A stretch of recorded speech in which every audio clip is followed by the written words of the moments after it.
本日はこのような、素晴らしい舞台にお招きいただき誠に감사합니다。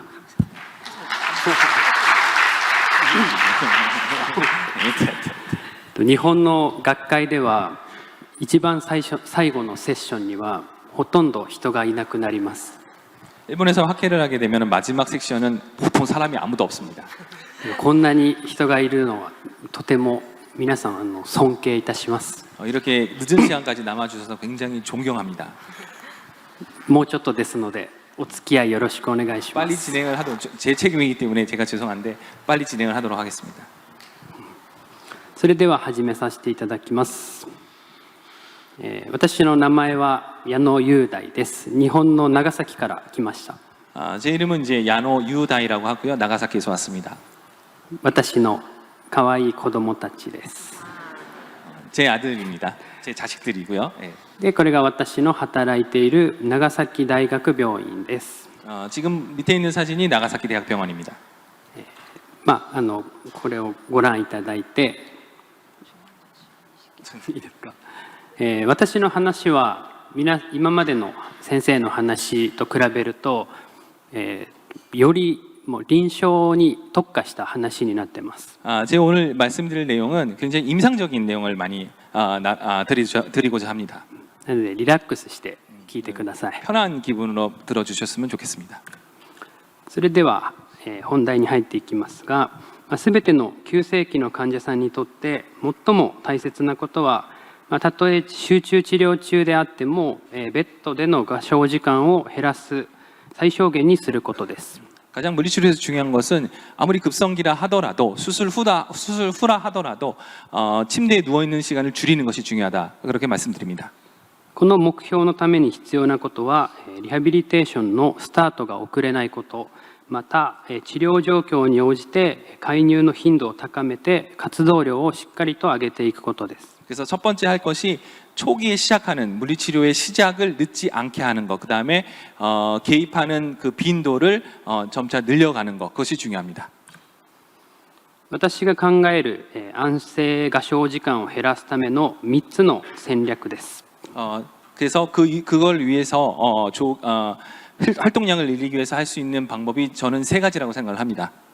早期離床のプロトコール、 그래서 초기 모빌라이제이션의 프로토콜을 작성하는 것, 理学療法におけるちょっとした工夫、 그다음에 물리치료에 대한 자그마한 그 대처 방법, 多職種との共同です。 그리고 다직종과의 협력 관계가 중요하다고 생각을 합니다.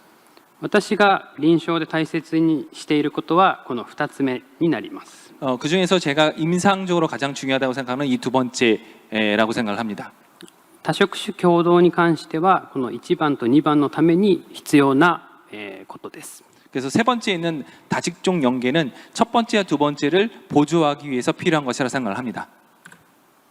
まず1つ目の早期離床のプロトコールについてお話しします。 첫 번째부터 말씀드리겠습니다. 早期離床のプロトコールは数多くいろんな様式があります。 이런 프로토콜은 굉장히 지금 많이 보고가 되어지고 있습니다. これはあくまでその一つの例であります。 그 중에 하나입니다. 皆さんが働く病院やその環境によっていろんなパターンがあるべきだと思います。 여러분들이 앞으로 일하게 될 병원이라든가 이미 임상에 계신 분들 각자에 맞는 병원에서의 방법을 시행하시면 됩니다. プロトコールで大切なことは患者さんの状態の改善に伴って介入の内容をしっかりとステップアップしていくことです。 가장 이 프로토콜이 중요한 것은 어떤 내용이 중요한 게 아니라 환자의 상태에 따라서 점차적으로 늘려나가는 것이 중요합니다. これも別のタイプのプロトコールですが 이것도 뭐 다른 병원이라든가 다른 이제 보고된 그 프로토콜이 하나입니다만 ここでもやはり介入を強化していくことが明記されています。 이것도 점진적으로 내용과 그다음에 경도가 늘어나는 것을 알 수가 있습니다. 大事なことは開始基準ですね。リハビリを始める基準およびその進行状況がしっかりと確立されていることです。 그래서 중요한 것은 처음에 시작할 때 기준, 그다음에 이 기준에 따라서 어떤 상태로 점진적으로 늘어갈 수 있는지 그 기준이 확실한지 안 한지 그것이 중요합니다. ここからは実際の離床の進め方をお示ししていきます。 지금부터는 어떻게 그 모빌라이제이션을 실행을 하는지 그것을 제시하도록 하겠습니다. まずは ICU に入室して最初の段階、 처음에 그 ICU에 왔을 때 처음 단계입니다. 鎮静が管理がなされていて集中治療がしっかりと行われている段階のリハビリテーションについてです。 그래서 鎮静がなされている。 나사나마이.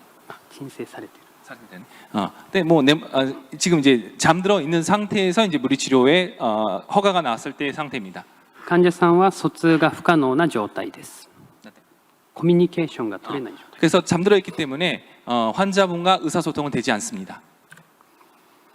この疎通が困難な時期に実施できることを確認していきます。 지금 사진에 있는 내용이 그 이미 잠들어 있고 의사소통이 안 됐을 때의 운동 방법입니다. 最近のトピックスで日本でも流行っている EMS です。 세계적으로도 지금 많이 쓰고 있고 일본에서도 많이 쓰는 EMS 방법입니다. とてもいい方法ですが個人的にはあまり好みではありません。 좋은 방법이라고 생각하지만 개인적으로는 좋아하지는 않습니다. なぜなら時間と労力が非常にかかります。 왜냐하면 이거에 들어가는 시간과 그 경비가 효율적이지가 않습니다. 感染の問題もありますし重症患者さんにはこれを行ったとしてもノンレスポンダーという場合も少なくありません。 중증 환자 같은 경우는 이거에 대한 결과가 그렇게 좋은 결과가 아닌 경우도 많습니다. もし患者さんがレスポンダーであってさらに時間とマンパワーが十分にあれば取り組んでもいいかなと思います。 시간도 많고 그다음에 어떤 리스폰더 같은 그 결과물이 있다면은 개입을 해도 좋을 수도 있습니다. この時期に私が最も大事と考えることは 이 시기에 제가 가장 중요하다고 생각하는 것은 関節の可動域をしっかりと維持することです。 관절 가동력, 그래서 ROM을 확실하게 구축을 되지 않도록 하는 것입니다. これがなぜ重要かというと離床が進んで歩行や ADL の拡大をしていくときに効果を発揮します。 이게 지금은 움직일 수 있는 상태가 아니기 때문에 그 효과가 바로 나타나지는 않습니다만 모빌리제이션을 하고 나중에 이제 일어났을 때는 이 관절 가동력이 큰 힘을 발휘합니다.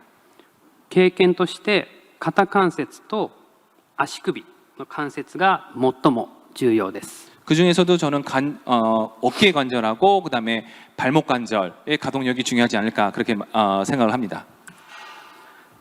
それでは患者さんが回復してきた段階について見ていきます。 그리고 환자분이 회복됐을 때의 개입 방법을 말씀드리겠습니다. 疎通がコミュニケーションが取れるようになって離床を進めていく段階です。 그래서 의사소통이 어느 정도 되고 그다음에 모빌라이제이션을 어느 정도 진행할 수 있는 상태가 됐을 때의 개입 방법입니다. この時期になってくると ICU で使われているいろんなデバイスに関して考慮する必要性があります。 이 상태가 되면 ICU에서 여러 가지 장착 기계가 있습니다. 그것들을 이해를 하면서 개입을 하는 것이 중요합니다. この表は信号機と似ていてグリーンは低リスク、黄色、赤とリスクが上がっていくことを示します。 지금 이거는 이제 신호등하고 같습니다. 그래서 녹색이면은 안전한 것이고 노란색이나 빨간색은 리스크가 있다는 것을 말씀드립니다. でこっち側がベッド上での運動。 그래서 첫 번째 지금 하는 것이 이제 침상 위에서의 운동. こっちが早期離床のことですね。 그다음에 오른쪽에 있는 것이 초기 모빌라이제이션에 대한 운동입니다. おおよそ人工呼吸器を使っているパターンに関しては離床が可能と思われます。 내용을 봤을 때 인공호흡기를 부착을 하고 있어도 웬만하면은 모빌라이제이션을 가능하다고 보시면 됩니다. これが実際に人工呼吸器を使っている患者さんの早期離床の様子になります。 지금 보시는 사진이 그 인공호흡기를 부착하는 상태에서 early mobilization을 실행하고 있는 사진입니다. ここで重要になってくるのが多職種での共同になります。 여기서 중요한 것이 이제 다직종과의 연계입니다. 具体的には臨床工学技師さん、クリニカルエンジニアですね。に人工呼吸器の設定を変更してもらったり、チューブ類のサポートは看護師さんが担ってくれます。 여기서 나오는 다직종이라는 건 간호사가 아니라 임상공학자가 됩니다. 続いて心臓リハビリテーションの対象となる患者さんに頻繁についてくることがある、IABP、ECMO、透析の機会になります。 그리고 심장 질환의 환자한테 많이 쓰는 내용이 이제 IAPP라든가 에크모라든가 그다음에 투석이랑 관계된 CRT입니다. IABP や ECMO については離床が難しいのが現状になります。 그래서 IABP라든가 에크모 환자 같은 경우는 아직까지는 그 모빌라이제이션이 리스크가 높다라는 것이 현재의 상황입니다. このように鼠径部から、足の付け根から FDL カテーテルというカテーテルが入って行う場合の透析では、離床が積極的に行えることが確認されています。 그리고 투석 같은 경우도 이 서해부에서 동정맥에서 커터가 들어가 있는 경우는 이 하중을 하는 것이 좋지 않다라는 것도 일반적입니다. これが IABP を使っている際に可能な介入をお示ししています。 지금 보시는 것이 IABP를 사용할 수 있을 때의 운동 방법을 지금 나타내고 있습니다. 私の病院では IABP を使っていても30度までのベッドアップは許可されています。 나가사키 대학병원 같은 경우는 IABP를 사용해도 그 침대에서 한 30도 정도는 올려도 된다고 허가를 받고 있습니다. このように患者さんに意識がしっかりある場合はしっかりとした筋力トレーニングが可能になります。 그래서 환자분들도 의식이 깨어 있고 의사소통이 가능하다면 저렇게 확실하게 발목 운동을 시킵니다. 続いて ECMO の使用中に関しては離床はかなり困難になりますので、このような体位管理や拘縮予防が現実的な介入となります。 네, 에크모를 장착하고 있는 환자분한테는 일단 욕창의 예방이라든가 그래서 뭐 포지션을 한다든가 아니면은 구축이 되지 않도록 RM 운동을 한다든가 그런 것이 메인이 됩니다. 施設によっては電気刺激を考慮してもいいかもしれません。 시설에 따라서는 뭐 아까도 말씀드렸던 EMS를 고려해도 되지 않을까 생각을 합니다. 続いて私が最も大切にしている理学療法のちょっとした工夫についてのお話です。 계속해서 제가 가장 중요하다고 생각하는 부분 이에 대해서 말씀드리겠습니다. これは ICU における早期離床に有効な介入を表したものです。 지금 보시는 것이 그 ICU에서 이런 early mobilization이 어떻게 좋은지를 지금 정리한 내용입니다. 数ある介入の中でもその中の一つとして最適な介入のタイプと量について日々評価を行っていく必要性が明記されています。 그럴 때 했을 때 그 이 early mobilization ICU에서 행했을 때 양이라든가 질적으로 평가를 하면서 적재적소에 그거를 행하는 것이 중요하다는 것이 나타내고 있습니다. しかし実際は重症患者さんにとって時間を増やしたり介入を強化していく強度を上げていくということは非常に難しいです。 하지만 이런 중증 환자에 대해서 시간을 늘리거나 아니면 경도를 점차 늘리는 방법이 그렇게 쉽지는 않습니다. その理由にはフレイルであったり疲れやすさ、栄養不良があります。 그 중에 이제 이유가 되는 게 그 허약이죠. 아까도 제 발표에 있었던 프레일이라든가 아니면 피로도, 그 다음에 저영양 상태이기 때문에 저렇게 운동 경도라든가 시간 늘리는 것이 쉽지가 않습니다. そのような患者さんに対して私は低負荷高頻度の介入をよく行います。 그때 제가 많이 하는 것이 저강도의 높은 빈도의 운동 방법을 시행합니다. それがちょっとした工夫です。 그것이 조그마한 대처 방법입니다. それでは具体的な患者さんで考えてみましょう。 구체적인 방법을 제시하겠습니다. 患者さんは車椅子の異常に介助が必要な状態。 환자분은 휠체어에 그 옮겨 타는 것만으로도 그 도움이 필요한 상태의 환자분입니다. MMT も1から2レベルで、トイレも重度の介助が必要なので、おむつを使っております。 그래서 MMT 근력 도수 근력 측정을 했을 때도 1에서 2 정도의 근력밖에 없고 그다음에 그 화장실을 갈 때도 높은 강도의 도움을 받아야지만 할 수 있는 상태입니다. 初級レベルだと30分間車椅子に座るだけ。 초기 방법은 일단은 30분 정도는 앉아 있는 것을 목표로 합니다. これだと残りの23時間半ですね、1日のうちの23時間30分はベッドの上になります。 그렇게 하더라도 23시간 30분은 베드에 누워 있는 상태가 됩니다. 立ち座りも1回だけですね。 일어났다 앉는 것도 물리치료사가 개입을 했을 때 한 번 했는 게 그때뿐입니다. これで患者さんは元気になるでしょうか。 이 상태에 있는 환자분이 좋아질 리가 있겠습니까? じゃあもうちょっとレベルを上げて、午前午後に車椅子へ1時間ずつ座ります。 그리고 그거에 대해서 좀 더 경도를 높인 것이 오전 오후 1시간 동안 앉아 있게 하는 방법입니다. これだと1日のうち22時間ベッド上。 그래도 22시간은 병상에 누워 있고 2回の立ち座りになります。 그다음에 앉았다 일어나도 2번의 제한이 있습니다. まだまだ回復するには不十分だと思います。 아직까지도 회복하는 데는 많이 부족합니다. もっとレベルを上げていきます。 좀 더 레벨을 올리겠습니다. 午前午後に2、3時間ずつ車椅子に移ります。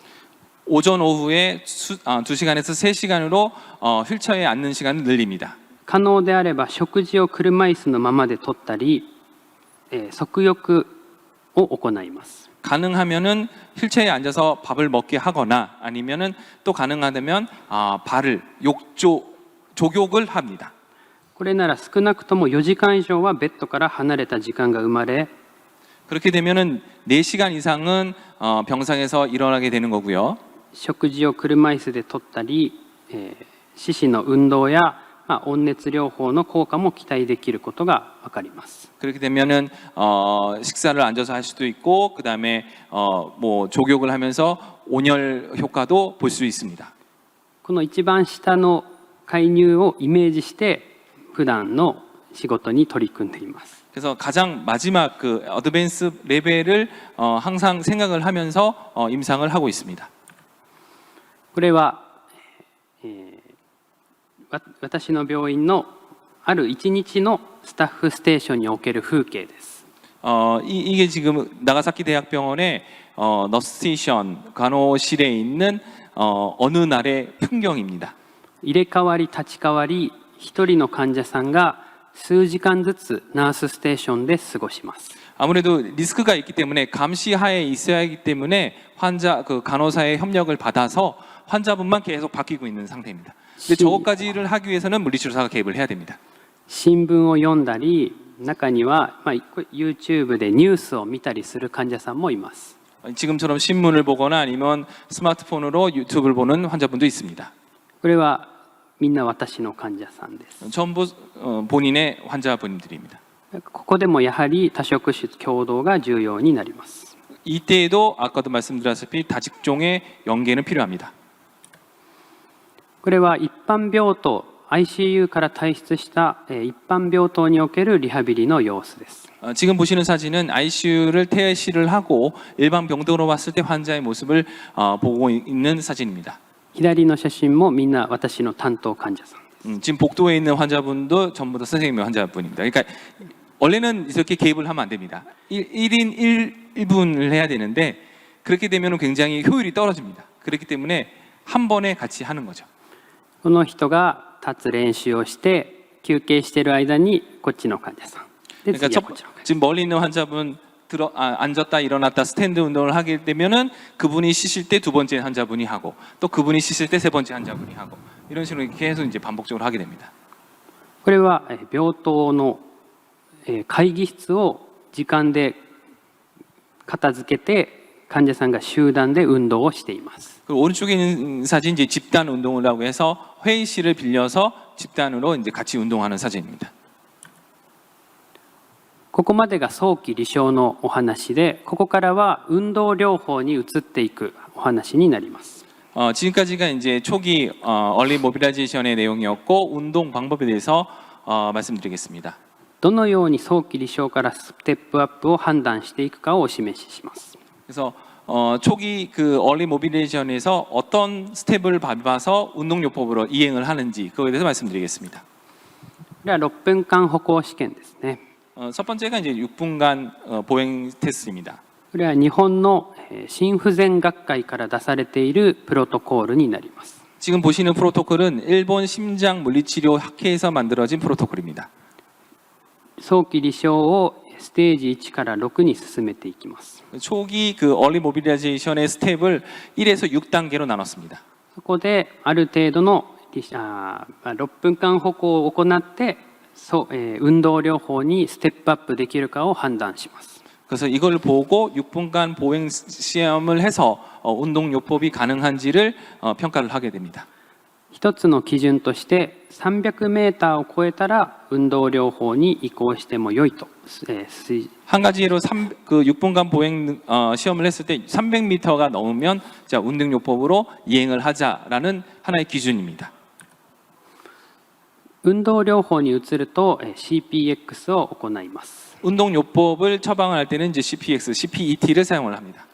ただ、キム先生みたいにアカデミックなことは今日はお伝えできません。 좀 전에 그 김세윤 선생님이 말씀하셨던 방법은 오늘 제시를 하지는 않습니다. CPX から求められる運動処方はここに記載しているものになります。 이 방법은 오늘 많은 교육에서도 들었다고 생각을 합니다. 그래서 CPET를 통해서 운동 처방 내용 방법은 지금 슬라이드에 나타내고 있는 방법입니다. 一つの特徴としてはこの AT ポイントにおける1分前の運動強度を処方するというのが特徴です。 가장 스탠다드 방법이 AT 포인트가 됐을 때 그 AT 포인트의 1분 전에 대한 호흡 그다음에 그 최대 산소량이 운동強度가 됩니다. これは運動負荷に対する生体反応のタイムラグを考慮した上での設定です。 이 고려 방법은 생체의 그 대사 능력 대사의 또 상태를 가장 최적화시켰을 때 나타내는 방법이기 때문에 많은 분들이 이것을 적용을 하고 있습니다. では、2症例ほど CPX からの運動処方を見ていきます。 CPX를 사용했을 때, CPET를 사용했을 때 운동 적용 방법을 설명해야겠습니다. ここに結果をお示ししていますが、パーセント AT ですね、この値とパーセントピーク VO2、これとこれですね、これがだいたい一緒。 그래서 퍼센트 AT랑 지금 퍼센트 피크 VO2를 나타내는데 대부분 이 수치가 같다고 저희는 정의를 합니다. ただ 60% と低下をしています。 지금 보시는 내용처럼 60%를 지금 결과로 나타나고 있습니다. R は 1.18 を超えていますので十分な努力が得られていると。 그리고 R이 1.18을 넘었기 때문에 충분히 노력을 하고 있다고 평가를 합니다. そして先ほどの AT の1分前 그리고 AT 1분 전 20W で処方すると 20W를 저희가 처방을 하게 되면은 これが結果になりますが 그 오른쪽에 있는 그래프가 이제 결과를 나타내고 있는데 20W だとウォーミングアップのフェーズに該当します。 그러니까 20W를 하게 되면은 뭐 워밍업에서 뭐 운동이 끝나게 되는 그렇게 적용이 됩니다. これではたとえ1分前の負荷であってもウォーミングアップ中に、AT を超えているということになりますので 이렇게 되면은 그 워밍업을 할 때 이미 AT를 넘어버리는 그런 결과가 나타납니다. トレーニングの運動負荷としてはそれをさらに下回る負荷で運動処方を行いさらにレジスタンストレーニングを強化するというような処方になります。 그렇기 때문에 실질적으로는 이런 스탠다드 방법을 하는 것이 아니라 20W보다도 1분 전에 있는 운동 경도보다도 더 낮게 10에서 15W를 하고 그다음에 저항 운동을 넣는 방법을 선택을 합니다. 続いての症例になります。 그리고 다음 증례를 설명하겠습니다. 次の症例も先ほどの %AT と %ピーク VO2 はイコールです。이분도 %AT와 피크 VO2가 같은 분입니다.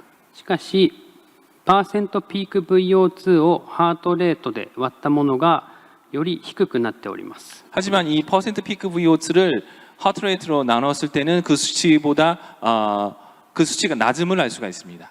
これは一般的には心ポンプ機能が落ちているということを表します。 일반적으로 이런 경우는 이제 심펌프, 심장의 펌프 기능이 낮음을 나타냅니다.